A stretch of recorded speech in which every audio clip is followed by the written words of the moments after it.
Saudara, Lembaga Perlindungan Saksi dan Korban (LPSK) kembali membela posisi Richard Eliezer sebagai justice kolaborator atau penguak fakta di kasus pembunuhan berencana Yosua Huta Barat. LPSK menyebut upaya Sambo menyudutkan Eliezer sebagai penguak fakta adalah bagian dari cara Sambo untuk memengaruhi sidang untuk mengabaikan keterangan Eliezer. LPSK sejauh ini melihat peran Eliezer sangat besar dalam membongkar skenario Sambo.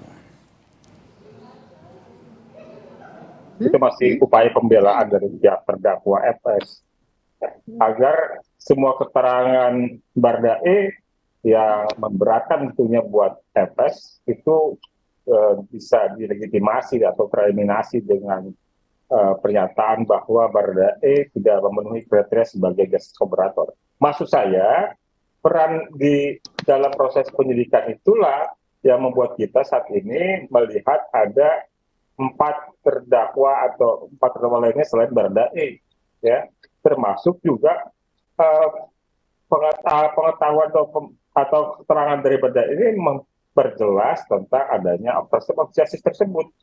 Jadi peran atau kontribusi Baradae dalam mengungkap perkara ini maupun skenario yang dikembangkan oleh FS itu sangat besar. Ahli pidana Albert Aris dihadirkan di sidang pembunuhan berencana Brigadir Yosua dengan terdakwa Eliezer, menilai status justice kolaborator yang diberikan Lembaga Perlindungan Saksi dan Korban (LPSK) kepada Richard Eliezer Pudihang Lumiu sudah tepat. Sebab status itu diberikan kepada Eliezer yang ingin mengungkapkan kejahatan pembunuhan berencana terhadap Brigadir Nopriansyah Yosua Huta Barat.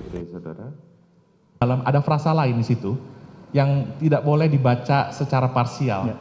Di sana dikatakan bahwa dan tindak pidana lain yang mengakibatkan posisi saksi dan atau korban dihadapkan pada situasi yang sangat membahayakan jiwanya. Berarti ini akan dinilai secara objektif oleh LPSK dalam memberikan perlindungan tadi. Nah, kemudian ada juga syarat-syarat yang ditentukan dalam pasal 28. Ada beberapa item itu. Di antaranya itu kan misalnya bukan pelaku utama dalam tindak pidana yang diungkapkan. Makanya saya tadi sampaikan sebenarnya nggak ada kaitannya ini perlindungan saksi dan korban dengan penyertaan tadi. Karena dua hal atau two something different ya. Nah, tapi poin menarik adalah di poin E dikatakan adanya ancaman nyata atau kekhawatiran, hanya kekhawatiran sifatnya subjektif mengenai terjadinya ancaman tekanan fisik atau psikis terhadap saksi pelaku atau keluarganya.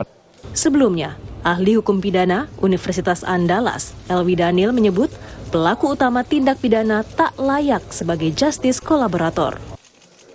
Menurut saya pelaku utama itu adalah pelaku yang perannya sangat signifikan dan menentukan di dalam melakukan peristiwa pidana beserta akibatnya itu. Ya, kalau di dalam tindak pidana pembunuhan misalnya siapa yang menusuk pakai pisau, siapa yang menembak dan sebagainya. Nah, kalau pihak-pihak yang melakukan perbuatan material itu berarti dia memiliki kedudukan yang signifikan. Sehingga dengan demikian menurut pendapat saya orang yang berkedudukan seperti itu tentu tidak layak untuk diposisikan sebagai justice kolaborator. Soal adanya beda pendapat ahli hukum pidana terkait status justice kolaborator, pihak Eliezer tidak mempermasalahkannya. Pengacara Eliezer menyebut saat ini tengah fokus membangun konstruksi hukum dalam hal pembelaan kliennya. Tim Liputan Kompas TV.